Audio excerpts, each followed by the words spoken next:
नमस्कार सभी को, मेरा नाम है सुमित। डिसाइफर 23 में आप सभी का स्वागत है। यहाँ हम आपको हर जॉनर की मज़ेदार स्टोरी सुनाएंगे। आज हम बात करेंगे एक और टेकन कैरेक्टर के बारे में जिसका नाम है मार्शल लॉ, और कहूँ तो लॉ। सबसे पहले तो मैं आपको ये बता देता हूँ कि टेकन सीरीज़ में दो लॉ एग्जिस्ट करते हैं। एक है Marshall Law and second one is the forest law. Forest Law ने पार्ट किया है टेकन 3 में एंड टेकन टैग टूर्नामेंट 1 में।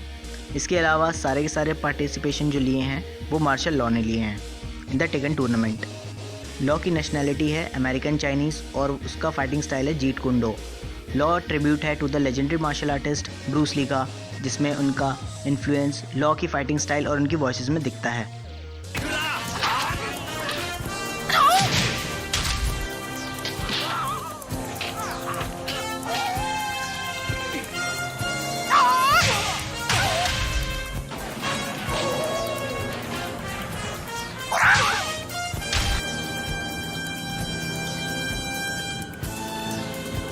मार्शल लॉ एक टैलेंटेड मार्शल आर्टिस्ट है जो ओन करता है एक रेस्टोरेंट जो कि है सैन फ्रांसिस्को चाइनाटाउन में।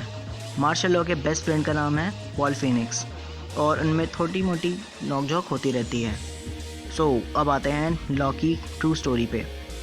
फाइनेंशियल डिफ़िकल्टी होने के कारण मार्शल लॉ पार्ट लेता है टेकन टैग टूर्नामेंट 1 में, क्योंकि उसे अपना कुछ बिल्स पे करने थे, और ड्रॉ मैच रखता है विद द वैंग जिनरी। टूर्नामेंट के बाद वो अपना डोजो खोलता है, लेकिन एक समय बाद उसके डोजो पर अटैक होता है और उसके स्टूडेंट्स कुछ घायल भी हो जाते हैं।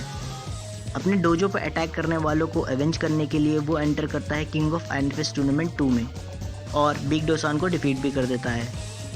इसके बाद मार्शल लॉ अपने रेस्टोरेंट मार्शल चाइना को रन करने लगता है अपने बेटे फॉरेस्ट के साथ, लेकिन फॉरेस्ट लॉ पार्ट लेता है King of Iron Fist tournament 3 में पॉल के कहने पर, और मार्शल लॉ फॉरेस्ट लॉ से काफ़ी गुस्सा हो जाता है क्योंकि उसने उसे डोजो के बाहर लड़ने से मना किया था, और मार्शल लॉ पॉल फिनिक्स में थोड़ी सी नोकझोंक भी हो जाती है।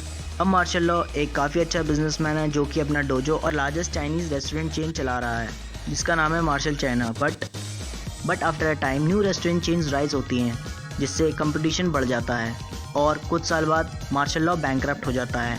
अब वो डिप्रेस्ड हो जाता है, लेकिन लॉ को एक दिन एक लेटर आता है जिसमें इन्विटेशन आता है उसे King of Iron Fist tournament 4 का, और इसके लिए वो इंटेंस ट्रेनिंग करने लगता है to participate in the tournament, but वो फेल्ड हो जाता है to win the tournament. Law अब पूरा बैंकरप्ट होता है और जापान में डिश वॉशर का काम करता है। तभी उसकी वाइफ का कॉल आता है जो उसे इन्फॉर्म करती है फॉरेस्ट लॉ का एक्सीडेंट हो गया है जब वो राइड कर रहा था पॉल की बाइक को। तो मार्शल लॉ बिल्स पे करने के लिए पार्टिसिपेट करता है King of Iron Fist tournament 5 में, लेकिन टूर्नामेंट के बीच में लॉ को पकड़ लिया जाता है क्योंकि वो इलीगल ही जापान में आया था और यहाँ पे रह रहा था, और उसे जापान से फिर यूएसए भेज दिया जाता है। लेकिन लॉ को फॉरेस्ट लॉ के लिए मेडिकल बिल्स पे करने थे। तभी पॉल उसके पास आता है और उसे प्लान बताता है कि वो दोनों टीम अप करेंगे to win the tournament, but they get failed to win the tournament. अब लॉ पार्टिसिपेट करता है King of Iron Fist tournament 7 में to pay the bills of his son Forest Law, और उस टूर्नामेंट का result कुछ ऐसे होता है।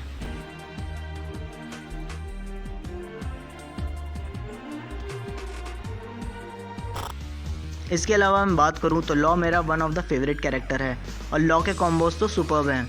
और इसके अलावा लॉ एक तगड़ा फाइटर है, और पॉल और लॉ की जोड़ी तो कमाल की है।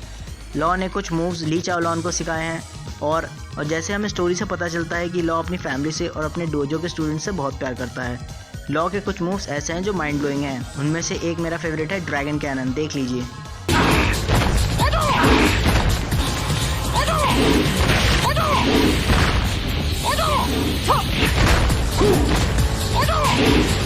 लॉ एक शॉर्ट टेम्पर कैरेक्टर है जिसे अपनी डिश के बारे में गलत सुनना बिल्कुल भी पसंद नहीं है, नहीं तो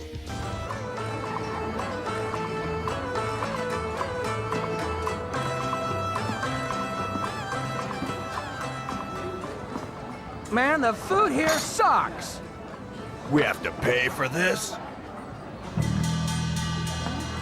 What did you just say? You heard me. I said this food sucks. You expect us to eat this stuff? What do you mean it sucks? This pepper beef is too damn spicy.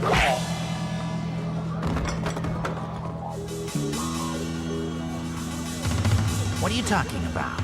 This is good. You.